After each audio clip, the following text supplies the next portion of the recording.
Hello everyone. In this video we're going to talk about genetics, but some of the background knowledge that you should know. This pretty much follows the review sheet, the sequence of the questions, so you can follow along with either the review sheet or the PowerPoint itself. Starting with the first one, why are cells really small? There's a reason for that. Well, there are actually two reasons for that. One is because if a cell gets really big, the demands on the DNA will be too great. What that means is that DNA is what provides the instructions for the cells, right? So if you have a cell that's really, really big with only limited amount of DNA, then that amount of DNA is not going to keep up with the cell. So you'll have a really, really large genome with really, really large cell. It's just not very efficient. So we have small cells with a limited amount of DNA in there, but that provides enough information for the entire cell to operate.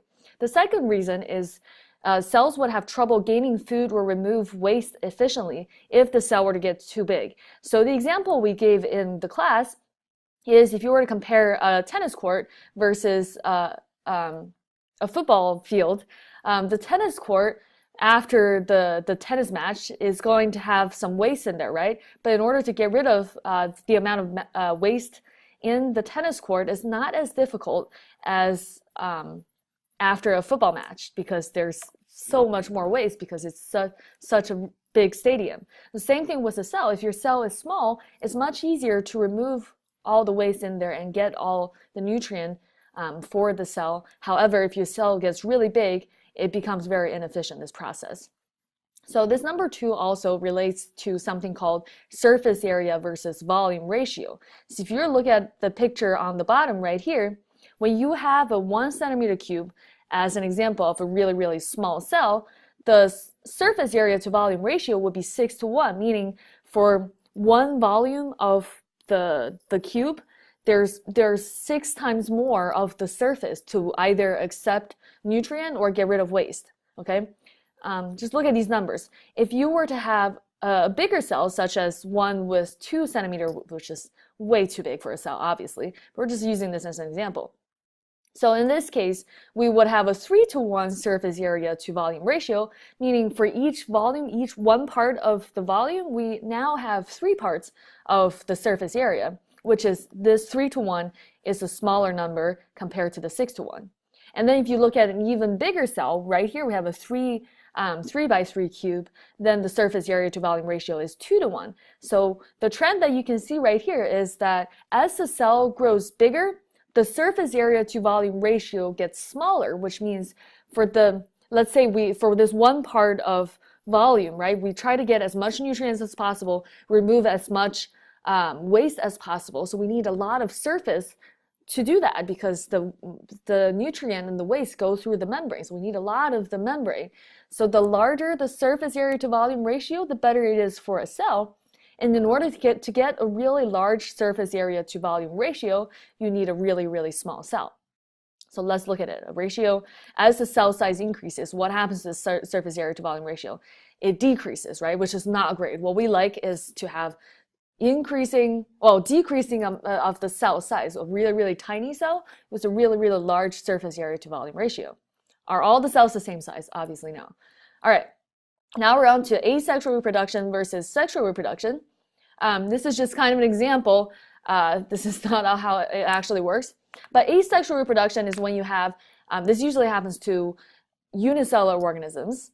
So you would have one parent coming up with 2 offspring, so the offsprings are the babies. You would have one parent making 2 offsprings, 2 entire organism, whether that's a plant, whether that's a bacteria, whatever it is. The asexual reproduction process produces 2 offsprings that are identical to the parent. So don't get this confused with mitosis, meiosis. Asexual reproduction, sexual reproduction, we're talking about the entire organism. So if we're talking about a human, we're talking about one human making another human, right? One rabbit making another rabbit. We're reproducing an entire organism. But when we talk about mitosis, meiosis, that's just one cell, not the entire organism necessarily. So right here, make sure you get these words wrapped around your head well enough so that you can answer the questions. Here we have sexual reproduction, where one parent, let's say this is a dad, and then we have a mom. Each of the parent is going to give half of its genes or half of his DNA to the offspring. So 50% of dad's genes are going to go to the offspring. 50% of mom's gene is going to go to the offspring as well. And that process is actually done by meiosis. So we'll talk about that in one of our other videos. So as you can see in this case, for sexual reproduction, the offspring looks completely different from the parents, and and there are two parents and one offspring, or maybe multiple offspring, but two parents, one parent, two offspring, maybe one offspring. Okay, so let's do this whole comparison chart. Number of parents, asexual reproduction is 1, sexual reproduction is 2.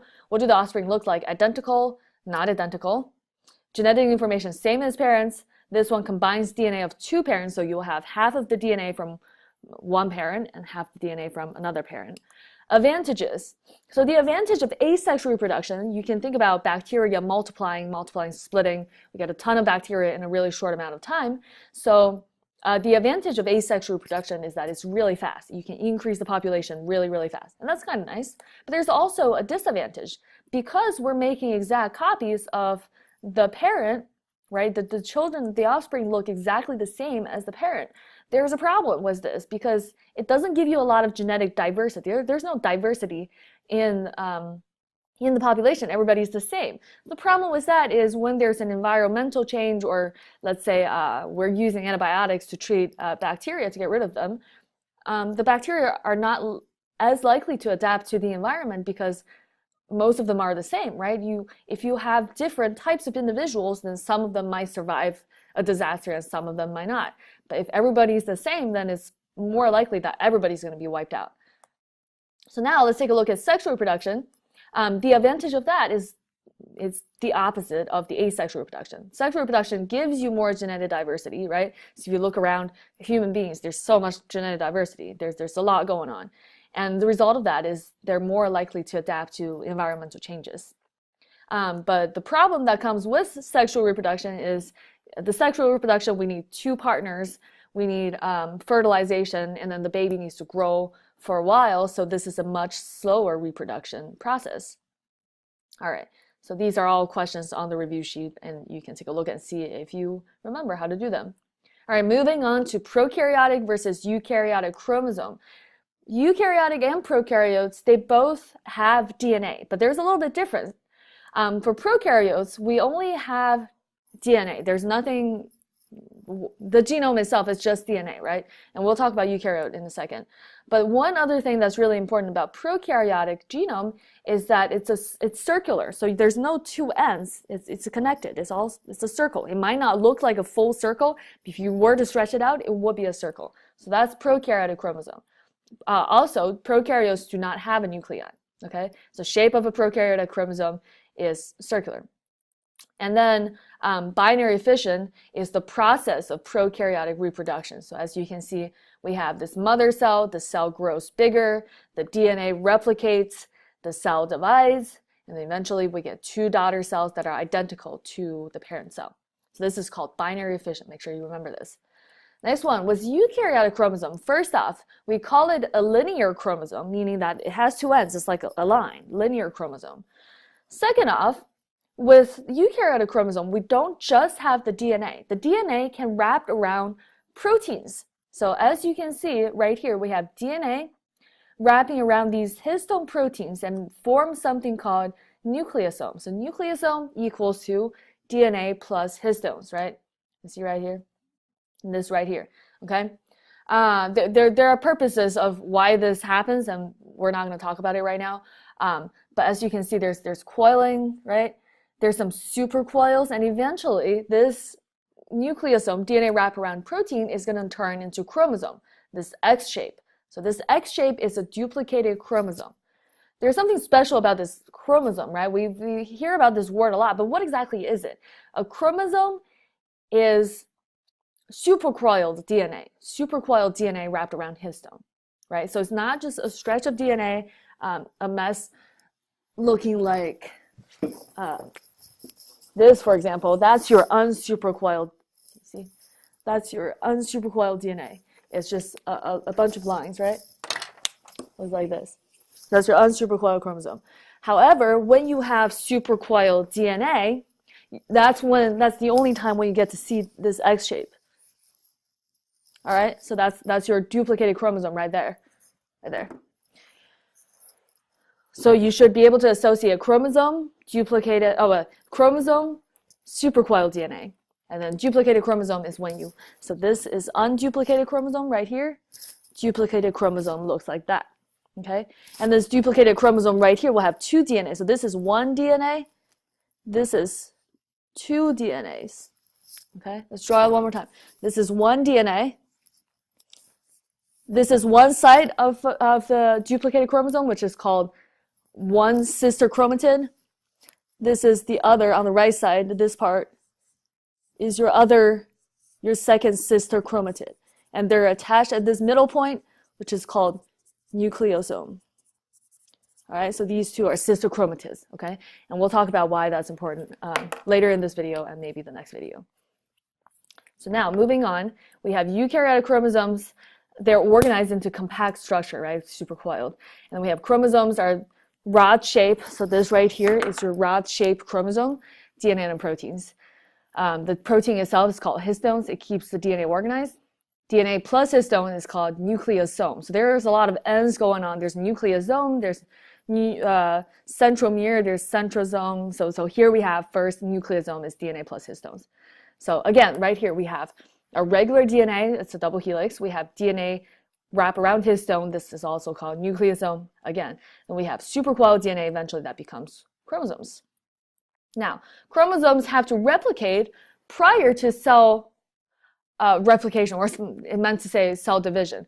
Reason for that is because you want the daughter cells to have an equal amount of chromosomes, right? So in order to, so we have, this is one cell, and we're trying to make 2 cells that have the same amount of chromosome, which is 1.